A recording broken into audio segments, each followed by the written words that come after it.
ዛሬ ጥቅምት 5 አስደሳች ዜና አለን። በዓለም ታሪክ ስንመለከት አንድ መንግስት ሊወድቅና ሊሸነፍ በጣም ሲቃረብ የራስ ወታደሮች ከድተው ወደ ጠላት ይሄዳሉ።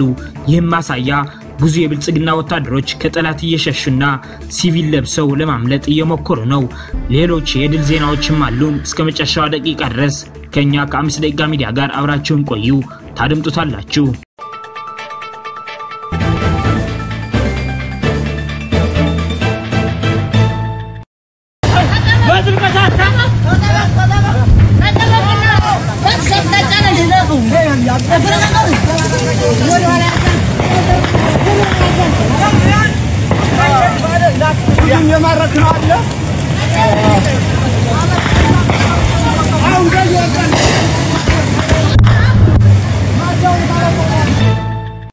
ሰበር ዜና ጤና ይስጥልን ውድ የ5 ደቂቃ ሚዲያ ተከታታዮች፣ የዕለቱ አዳዲስ የፋኖ ትግሎችና አንኳር ነጥቦች በዚች በ5 ደቂቃ ጊዜ ውስጥ አጠር አድርገን ልናቀርብላችሁ መጥተናል። በቅድሚያ አርዕስተ ዜናዎች እናስደምጣችሁ።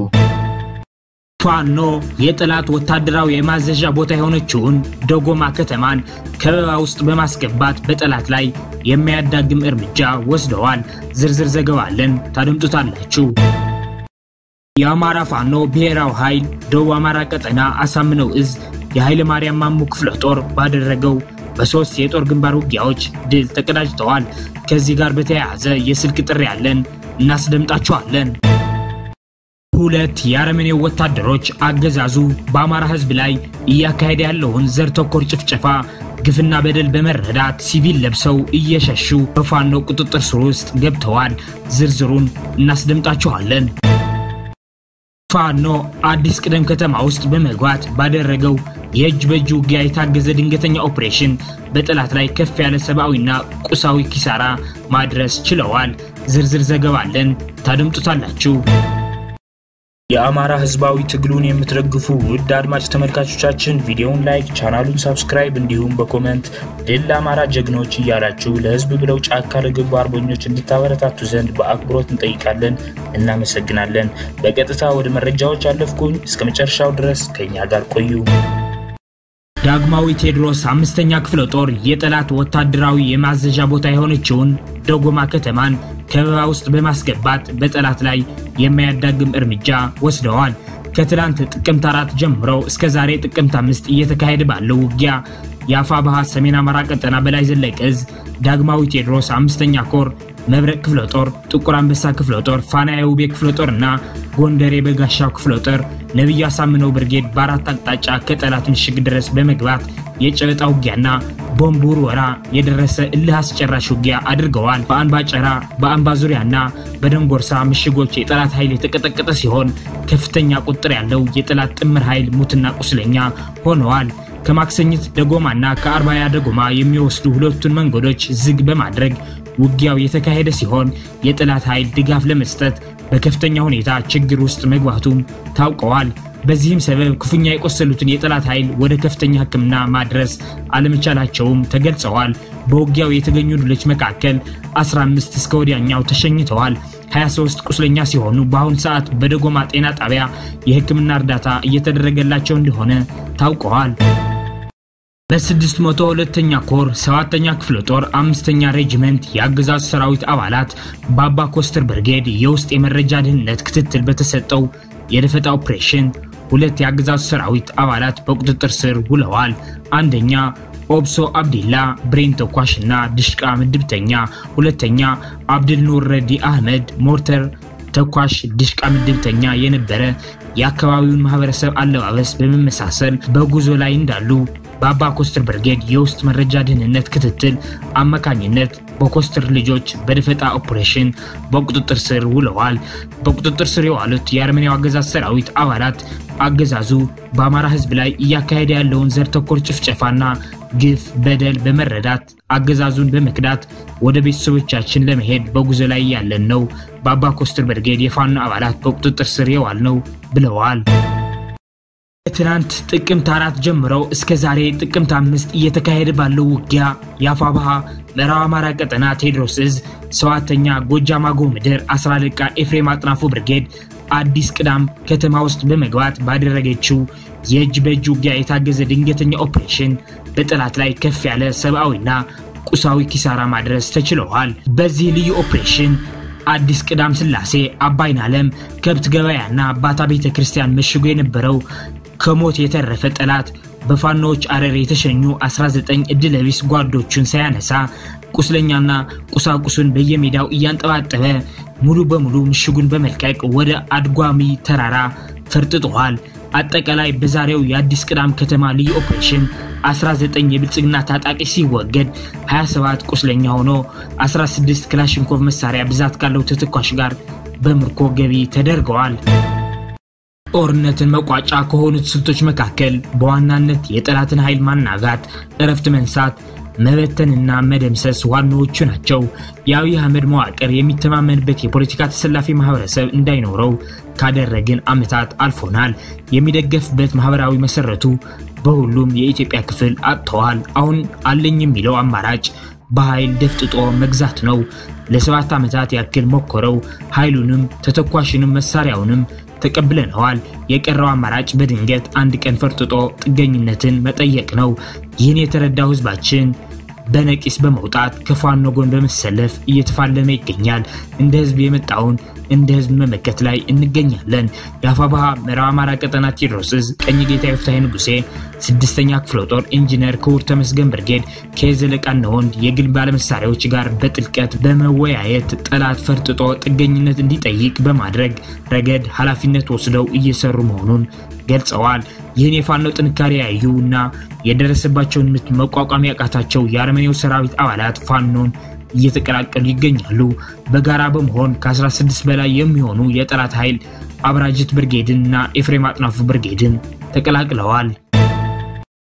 የአማራ ፋኖ ብሔራዊ ኃይል ደቡብ አማራ ቀጠና አሳምነው እዝ የኃይለ ማርያም ማሞ ክፍለ ጦር ባደረገው በ3 የጦር ግንባር ውጊያዎች ድል ተቀዳጅተዋል። ከዚህ ጋር በተያያዘ የስልክ ጥሪ ያለን አድምጠነው እንመለስ። እናይስጥልን ሪፖርተራችን ነጻነት እንደምናለህ ለመረጃው ቀድሜ አመሰግናለሁ። በቀጠናው እየተፈጸመው አበይቱነት ምን እንደሚመስል ለአድማጭ ተመልካቾች መረጃ አድርስልን። አመሰግናለሁ። የአማራ ፋኖ ብሔራዊ ኃይል ደቡብ አማራ ቀጠና አሳምነው እዝ የኃይለ ማርያም ማሞ ክፍለ ጦር ትናንትና በሀገረ ማርያም ቡልጋ ወረዳ በሀገረ ማርያም ከተማ ዙሪያ በ6 አውደ ግንባሮች ከፍተኛ ትንቅንቅ አድርጓል። በዚሁም የአማራ ፋኖ ብሔራዊ ኃይል ደቡብ አማራ ቀጠና አሳምነው እዝ ኃይለ ማርያም ማሞ ክፍለ ጦር ከፍተኛ የሆነ ድል አስመዝግቧል። በ6ቱም አውደ ግንባሮች የገባው የጠላት ጥምር ጦር ኃይል ከፍተኛ የሆነ ሰብአዊና ቁሳዊ ኪሳራ ደርሶበታል። ትናንትም በማህበራዊ ሚዲያ ገጾቻችን እንዳስታወቅ ነው 2 አምቡላንስ ያገዛዙ ብልጽግና ሙትና ቁስለኛ ወደ ሀገረ ማርያም ሆስፒታል መግባቱን መዘገባችን ይተወሳል። እንግዲህ ዛሬ በአሰባሰብነውና ባጣራነው መረጃ መሰረት እንዲሁም ከክፍለ ጦሩ ቃል አቀባዮችና በውጊያው ከተሳተፉ የፋኖ አመራሮች ጋር በሰበሰብነው መረጃ መሰረት በሀገረ ማርያም በቡልጋ ወረዳ ዋና መቀመጫ ማለት ነው ከሀገረ ማርያም ከተማ ወጣ ብለው በሚገኙ ሾላ ገበያ፣ ንፋስ አምባ፣ ዛላ ዘንባባ፣ ቁም ድንጋይ፣ የኔቾክ፣ ስላሴ ሰፈር እና ሚስጥር ተብለው በሚጠሩ አካባቢዎች ጠንከር ያሉ አውደ ውጊያዎች ተደርገዋል። ከጧቱ ጀምሮ እስከ ምሽቱ 1 ሰዓት ተኩል ድረስ ነው ውጊያው የተካሄደ። በዚህ አውደ ውጊያ የኃይለ ማርያም ማሞ ክፍለ ጦር 4 ብርጌዶች የኃይለ ማርያም ማሞ ክፍለ ጦር 4 ሻለቃዎችና የክፍለ ጦሩ ቃኝና መሐንዲስ በጋራ ተሳትፈውበታል። በእነዚህ በ6ቱ አውደ ግንባሮች በተደረገለት አስጨራሽ ትንቅንቅ በተለይ ያገዛዙ አጋዚ ኮማንዶ አብዛኛው በሚባል ደረጃ ተመቷል። ቀሪው ቁስለኛ ሆኗል። የተረፈው ደግሞ ከሞት አምልጦ ወደ ሀገረ ማርያም ከተማ በመሸገው ምሽግ እንዲደበቅ ተደርጓል።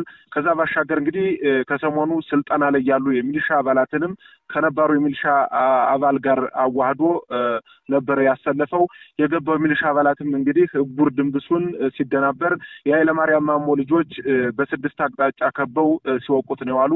እንግዲህ እስካሁን ቁጥሩ በውል ባይታወቅም በርካታ የሚሊሻና የአጋዚ ኮማንዶ ኃይል ቁስለኛ ሆኖ በተለያዩ ጤና ጣቢያዎች ሕክምና እየተከታተለ እንዲሁም ከፍተኛ ጉዳት ያስተናገደው የጥምር ጦሩ ኃይል ደግሞ ወደ ጦር ኃይሎች የተላከበት ሁኔታም ተመላክቷል።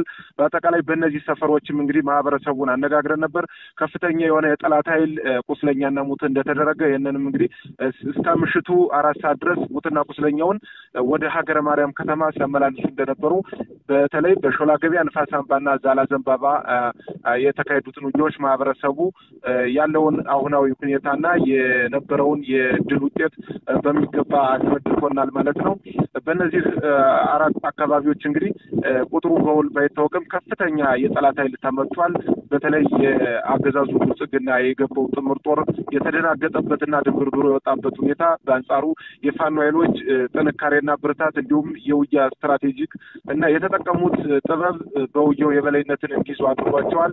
በወገን በኩል እንግዲህ መጠነኛ ጉዳት ቢከሰትም በጠላት በኩል ግን እጅግ በጣም ከፍተኛ የሆነ ሰብአዊ እንዲሁም ቁሳዊ ኪሳራ ነው የደረሰው።